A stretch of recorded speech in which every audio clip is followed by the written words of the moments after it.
¿Qué pasó con la U tricampeón? De pasar de ser el mejor equipo peruano por juego, por resultados, incluso por resultados internacionales, habiendo clasificado a unos octavos de final de Copa Libertadores, algo que en los equipos del fútbol peruano no pasaba hace muchos años, con un equipo que estaba unido, del que solo se hablaba por el buen rendimiento que tenían en la cancha, que no tenían polémicas extradeportivas y que a pesar de las distintas dificultades y cambios que hubo en todos estos años, porque sí los hubo, a pesar de que la U fue superior a prácticamente todos sus rivales, siempre hubo complicaciones en todos estos años, la base se mantuvo, la idea se mantuvo, lo que funcionaba se mantuvo y los éxitos llegaron. Toda esa buena gestión realizada principalmente por Gianferrari tuvo un cambio cuando este pasó a ser el director deportivo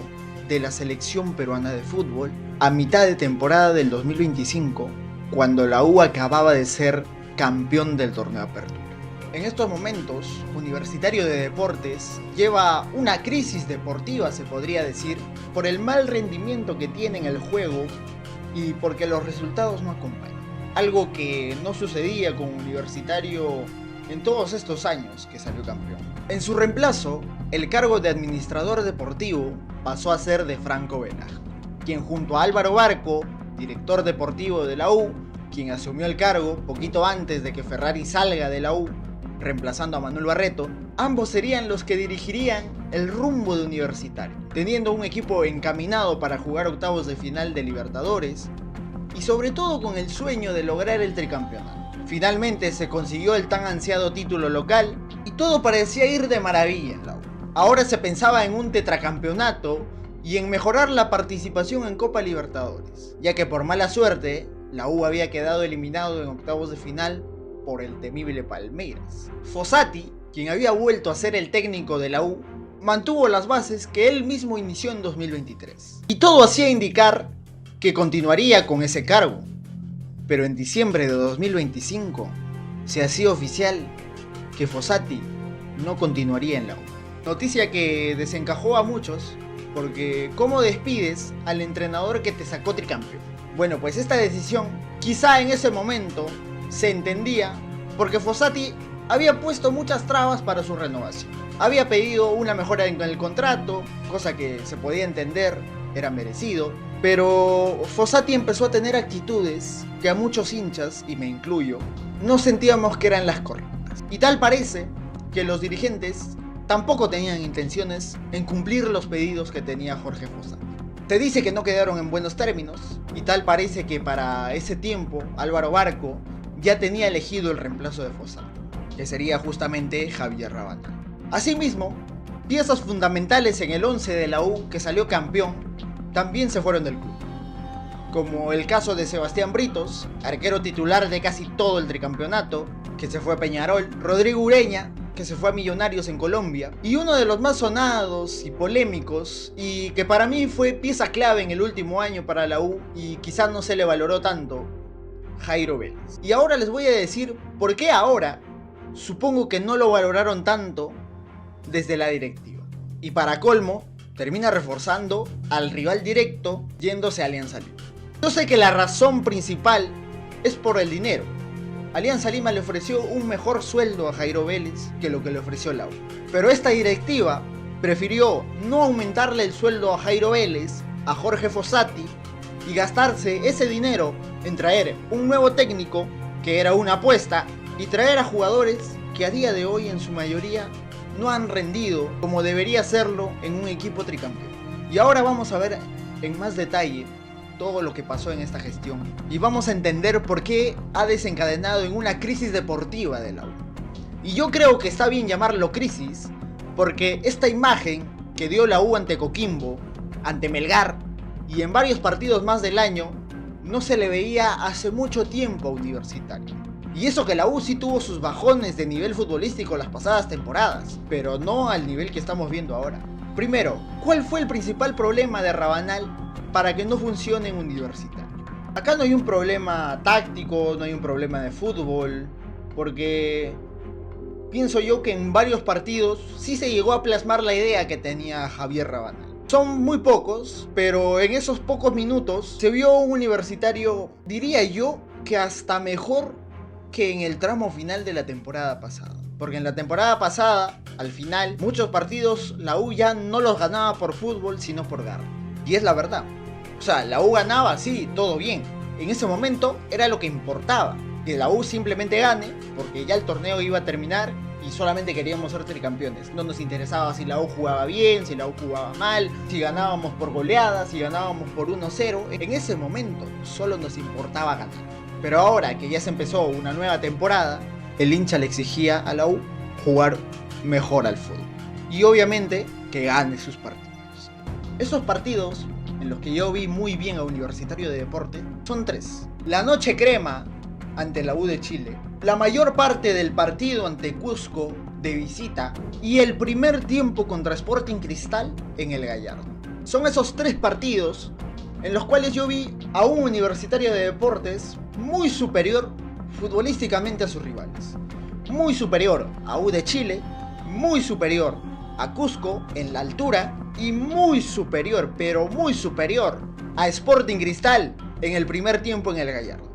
Pero bueno, al final vimos cómo terminaron, sobre todo esos 2 partidos de Liga 1. El de Cusco para mí sí fue un robo, un error garrafal del árbitro, que incluso se dice que después le dijo a los jugadores que cometió un error, que se equivocó al cobrar penal para Cusco. También vimos lo que pasó contra Sporting Cristal, el bajón de nivel que dio entre un tiempo y otro la U. Y mucho en ello también tienen que ver los cambios, los suplentes que tiene la U, que ya más adelante vamos a hablar también de esto. Pero el punto de quiebre para mí fue las declaraciones que dio Javier Rabanal a la prensa. A veces Rabanal tenía unas declaraciones, vamos a decirles, muy sinceras, que a veces hasta exponía a sus jugadores. En cambio hay otros técnicos que prefieren guardarse algunas cosas para decírselos directamente a los futbolistas y que no salga al público. Bueno, pues Rabanal, esas cosas que se pudo haber guardado para él y los jugadores, los sacaba al público. Y hasta hubo una conversación entre la directiva, Rabanal y los jugadores para que se mantuvieran unidos y para que se protejan entre ellos. Para que las declaraciones no sean atacarse los unos a los otros, sino protegerse como el grupo que son. Cosa que me parece bien, pero creo que a partir de ello muchos jugadores de la U le quitaron la mano a Javier Rabanal. Y ya el mensaje que él les daba no les llegaba. Y por lo tanto el equipo no funcionaba. Se hablaba de una poca conexión y feeling entre la plantilla y Javier Rabanal. Muchos hablaban de que hasta le hacían la cama al entrenador. No quiero entrar a tanto en esos temas. El mensaje de Rabanal no llegaba directamente a los jugadores, como por ejemplo sí lo podía hacer Jorge Fossati. La clave de Fossati en Universitario fue saber cómo hacer llegar su mensaje a los jugadores. Yo creo que tácticamente Rabanal tiene más bases que Fossati para poder plantear un partido. Pero el que sabe cómo llegar al jugador realmente es Fossati. Y eso se ha visto que en el jugador peruano es muy importante. Caso como el de Ricardo Gareca, que sabía muy bien cómo llegar al jugador peruano. Por eso para mí en ese entonces, cuando ya se hablaba de que Fossati iba a dejar la U, Gareca para mí debió ser la opción principal. Porque en ese punto de hacer llegar su mensaje a los jugadores, tanto Fossati como Gareca sabían cómo hacerlo. También muchas veces Rabanal se equivocó al plantear un partido. El más claro es poner a Gassama de titular en Copa Libertadores cuando no había hecho ningún mérito para hacerlo. Solamente había jugado 2 partidos de Liga 1, ninguno como titular y ninguno habiendo culminado siquiera un tiempo de juego. Solamente había jugado 30 minutos por cada partido que jugó y hasta se notaba que le quedaban grandes esos 30 minutos. No había explicación futbolística para que Gassama pueda ser titular y aún así lo puso. Son esas cosas las que sí le critico a Rabanal porque se equivoca y se equivoca en gran manera. Pero lo principal para que no termine de encajar en la U fue la poca conexión que tuvo con la mayoría de jugadores. Otro punto clave, también muy importante, es la plantilla que tenía la U. El bajo rendimiento de algunos jugadores que eran y que fueron titulares en el proceso del tricampeonato y que lo hicieron bien. Nos dieron muchas alegrías, fueron piezas claves, pero que hoy por hoy han bajado bastante su nivel. Estoy hablándote de Edison Flores, Andy Polo, William Riveros, y también te pondría a Jesús Castillo, a Martín Perejedes y a César Inga. Yo creo que César Inga, desde que su pase al extranjero fue frustrado, no volvió a tener el mismo rendimiento que tenía antes, porque él quería irse. Su mayor deseo era irse. Aún así, César Inga es un tremendo jugadorazo. Cuando está en un nivel top, es nivel para que sea titular en la selección indiscutible. Ahora, hay jugadores, como los primeros que mencioné, Flores, Polo, Riveros, que han venido bajando su nivel, no desde ahora, sino te diría desde el año pasado. Te agregaría a Aldo Corso, pero Aldo Corso ya es el último año que tiene. Rabanal tampoco lo ha tenido tan considerado. Ha jugado muy poco y Corso ha sabido aceptar ese nuevo rol que tiene en la U, de ser más un líder fuera de la cancha. El tema es que los que siguen jugando son Edison Flores, Andy Polo y William Rivero, que en estos partidos que han jugado este año, yo creo que de una calificación de 10, de 5 puntos no pasa. Y eso siendo muy bueno. Flores ha tenido un bajón tremendo. Polo, hay partidos que juega muy bien, hay partidos que juega muy mal y que se hace intrascendente cuando él está llamado a ser una de las armas más importantes de Universitario. Y Riveros no ha sido regular en todo este juego. Tiene niveles o muy altos de ser el mejor defensor que tiene la U en cancha, o de ser el peor que tiene, al punto de decir que estamos con uno menos. También hay jugadores que no están para poder jugar en la U. No están y no tienen nivel para jugar en este equipo. Y te estoy hablando de dos nombres que incluso el propio Rabanal les dio la oportunidad y lo terminaron haciendo muy mal, que son Ancajima y Murrugarra. Ancajima siendo el suplente de Andy Polo y Murrugarra siendo el suplente de Castillo. Y también esta directiva no trajo reemplazo para Rodrigo Ureña, fuera de simplemente tener a Jesús Castillo, y tampoco trajo un 9 que funcione. Lo del 9 ya viene siendo tendencia desde años anteriores, Dorregaray, Churín, pero este caso con Gassama ya fue muy extra. Y yo acá te agregaría también la competencia de Andy Polo, porque el hecho de que Andy Polo tenga partidos en los que juegue muy bien y partidos en los que pase desapercibido, yo siento que es por falta de competencia. Polo no tiene competencia, Ancajima no es competencia para Andy. Y eso pasa en todas las ligas del mundo, que cuando un jugador no tiene competencia, muchas veces no te rinde como debería rendir, porque siente que va a ser titular sí o sí, porque no hay nadie que le esté pisando los talones. No hay nadie que esté atrás de él y le diga, cuidado que si te descuidas un poquito entro yo y tú te quedas en la banca. A uno que he visto que ha jugado bien en su posición es a César Inga. Cuando Polo se lesionó en esta temporada y tocó jugar el partido contra Tolima, César Inga fue titular y para mí lo hizo mejor que Polo en todos estos partidos que ha jugado. Y por ejemplo, te lo voy a comparar con José Carabalí, porque Carabalí ha sido uno de los puntos más altos de la U que tuvo esta temporada. Uno que otro partido que Carabalí un poco que le bajaba el nivel. Y atrás de él, ¿quién estaba? César Inga. César Inga era su competencia directa. Muchas veces Rabanal lo usó de stopper por izquierda, pero Carabalí sabía que si él bajaba un poco su nivel, César Inga estaba ahí para ser titular. Yo creo que eso le faltó a Andy Polo para que mantenga un nivel por lo menos regular. Un tercer punto son los fichajes que hizo Universitario de Deportes en este mercado. Los nombres que trajo son Caín Fara, Lisandro Alzugaray, Miguel Silveira, Héctor Fertoli y Sekou Gassama. Y yo creo que la directiva se dio cuenta que metió la pata porque quisieron enmendar su error trayendo a Brian Reed, trayendo al último minuto a Brian Reed. En total la U ha hecho 6 fichajes y solamente 2 han rendido decentemente. Sobre todo Caín Fara. La mayoría eran fichajes con poco ritmo y que generaban muchas dudas en el hincha de la U. Los hinchas igual le dieron el respaldo cuando empezaron a jugar, pero si hoy terminara la temporada y pondríamos a los puntos más bajos de la U, en primera fila estarían los fichajes que trajo Álvaro Barco este año. Y esa fue la gestión de Álvaro Barco para que la U hoy día esté como esté.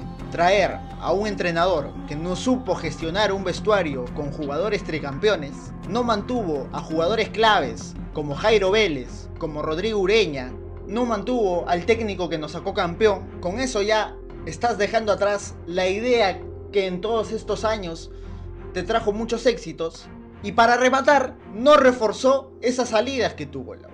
Tanto Ureña como Vélez habrán tenido sus razones para irse. Ya, pongámoslo así, no estaba en las manos de Universitario que tanto Jairo Vélez como Rodrigo Ureña se pudieran quedar. Pero si en caso se van, tienes la obligación de reforzarte adecuadamente para cubrir esos puestos. Nunca fichó un reemplazo para Jairo Vélez y solamente se quedó con Jesús Castillo para reemplazar a Ureña. Y como ahora vemos, Jesús Castillo ha tenido un pequeño bajón en su nivel, Murrugarra no está para ser titular, entonces, ¿qué puede hacer el técnico también? Yo creo que si Fossati se hubiera quedado y de igual manera hubieran salido Jairo Vélez y Rodrigo Ureña y traíamos estos refuerzos, pienso que estaríamos en las mismas. Eso ha sido todo lo que ha pasado durante estos meses para que la U llegue a donde está, quedándose cuarto en la liga, prácticamente sin opciones a la apertura, y también se complicó la vida en Copa Libertadores, solamente un punto de 6 posibles, sacando un empate importante de visita ante Tolima, pero la clave para poder pasar a los octavos de final es ganar tus partidos de local, pero lamentablemente por la gestión nefasta que hubo, no se pudo. Aún no es tarde, ya que la temporada pasada, casi por estas fechas, también había un cambio de técnico en Universitario. No estábamos tanto en una crisis deportiva, pero hubo cambios que pudieron alterar el rendimiento que tuvo la U. Justo por estas fechas volvió Fossati, tras la salida de Fabián Bustos y el corto tiempo que estuvo Manuel Barreto como interino. Llegó Jorge Fossati, la U pudo salir campeón de la Apertura, campeón del Clausura y clasificarse a los octavos de final de la Copa Libertadores. Aún están a tiempo de enmendar su error, pero que ahora sí se tomen decisiones serias para lo que significa ser un equipo tricampeón y mantener las expectativas que tiene el hincha, creo. Pero bueno, eso sería todo por el video de hoy. Y si quieres estar al tanto del entorno de Universitario de Deportes, debes suscribirte a este canal, dejar tu like y comentarme quién fue el principal responsable de esta debacle que tuvo Universitario de Deportes, deportivamente hablando. Franco Velasco, Álvaro Barco, Javier Rabanal o los jugadores. Te leo en comentarios. Muchas gracias y dale U toda la vida.